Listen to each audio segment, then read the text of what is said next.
Hey there. I wanted to do a little quick tip. Let's see if I can keep it within my target shortness because I get so wordy. But I wanted to talk a little bit about planning because planning is integral in PR. And you need to learn good planning skills. You need to learn to think about how to build an entire plan. And of course, there's a lot of assignments that do that. The industry studies will help you do that. But your ability to plan is very critical. And I want to go through the steps real quick. I could go into a very in-depth version of this, but of course it would take a much longer period of time, and I'm aiming for short here. So basically, when you're making a plan for a public relations project, there's 8 steps. And it's listed here, in columns. In reality, when you're working on a project, it's more of a circle, to be honest with you, because you're going to, once you hit to the evaluation, you've got basically 2 options, right? You've got the option of, hey, we did exactly what we meant to do. Everything's cool and we're done. So out of project closes. Or you do your evaluation, you find out, oh, we've got this and this and this we need to do. And you wind up right back here at the situation. So it actually really works more as a circle until you get all of your objectives done. So the way the planning works, and you want to sit down with your team and actually discuss each one of the 8 steps, write out a plan. The better it's written out with more detail, the better off you are. So first off, one statement: what is the situation? What's going on that you need to have public relations in anyway? So you describe the situation and you say, what are the objectives? So our objectives are to navigate through this situation. Our objectives are to make the situation go away. Whatever is going on, write out what is my objective, because that's what you're going to plan to. Because it's really easy to get sidetracked, as you can tell from listening to me go off on these, and then I go off on a tangent somewhere. You want to have written down what is the objective, what is the goal, and it's usually more than one thing, but have your goals written down. And then the next step, the third step, is define your publics. Now, remember, when we were doing research, we figured out, hopefully, who all of our publics were. So you're brainstorming here. Okay, who are our publics? So it's potential clients, it's stockholders, it's vendors. Okay.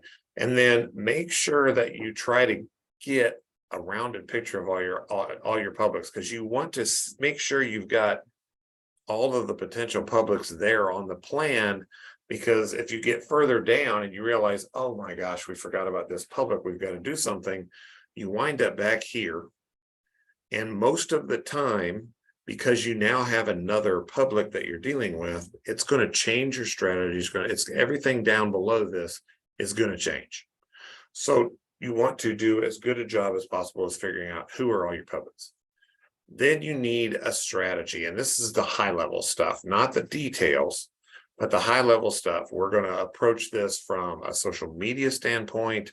We're going to hit and try to get on the morning news shows and get interviewed about this. I'm totally making this up, by the way. And we're going to maybe put out a press release for print magazine. That's strategy. We want to blitz new information about a release or something, whatever it is. I don't have a crisis to deal with at the moment, but you want to define what is the strategy to do. And then down the road, you might think, oh, we could do this other thing. It doesn't fit the strategy we want to go for right now. So let's put that on hold and focus on the strategy. Then you move into the tactics, and the tactics are the details for each one of the strategic moves you made. So I said, okay, we want to hit the morning shows. Okay, that's a strategy. Here's the tactics. We want to be on Fox, CBS, ABC, and NBC local. And I'm in Bloomington. So let's say we're going to do those 4 in Indianapolis and try to get all 4 morning programs interested in what we're doing. But we're going to stay local. We're not going to try to go national. That's a tactic. And then you get even more into that below, who has contacts at these 4 places. And what do we want to do? Because it's not going to be paid. We need to generate interest somehow. And so you start getting into the details of how we're going to do that. And then what's our calendar timetable? When do we want to have this done? Because if you leave that open, you're never going to get done. You're going to work on it forever and ever and ever and ever.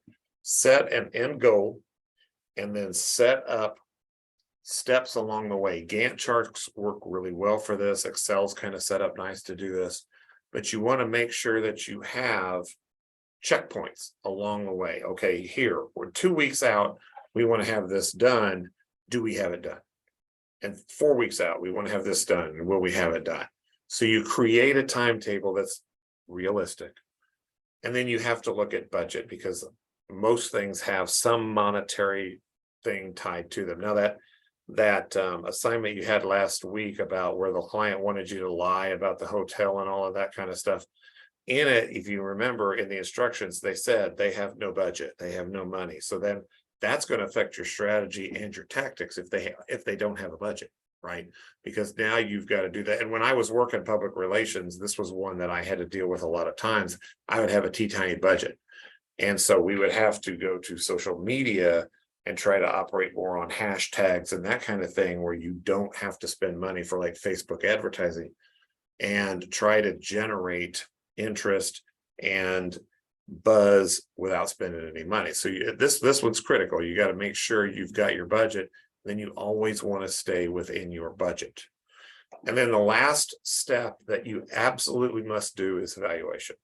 You have to go back after you've implemented your plan and you've got everything in, you've gone through all your tactics and they're out there and they're moving. What did we achieve? And this means you're going to do more research, right? You're going to have to go back to a research phase and research what was the end result. How well did we accomplish these objectives that we had set here? Did we do it? Did we miss them by some? If we miss them, how much? And is it important to go back and correct? Or can we live with the status that we have right now? And so when you're doing planning, you do all of these. You don't ever skip them. And as I said, a lot of times, most of the time, actually, probably, especially the first time through, you'll go through your whole plan, you'll get to evaluation, you'll see what you've done. Oh, we've got a couple of things here we need to tweak. And you're right back up here to the situation again. And the situation changes, of course. Now we've got to tweak these things to finalize what we're after. And here's the objectives. And then you go right back through the whole plan again. What's nice about this is you have direction built in. And you've got a guide. And so it's harder to get off on a sidetrack and get down a tangent or a wormhole you don't really want to go. So that's a very high level discussion of planning. Those steps always need to be in there. So when you get questions in the discussion boards and in these assignments about your planning, remember you're being evaluated. Do all 8 steps. How would you do this, and this all the way through on your planning? Because you want to do a full plan, a thorough plan. And by doing this, you do become more thorough. You do tend to cover more area.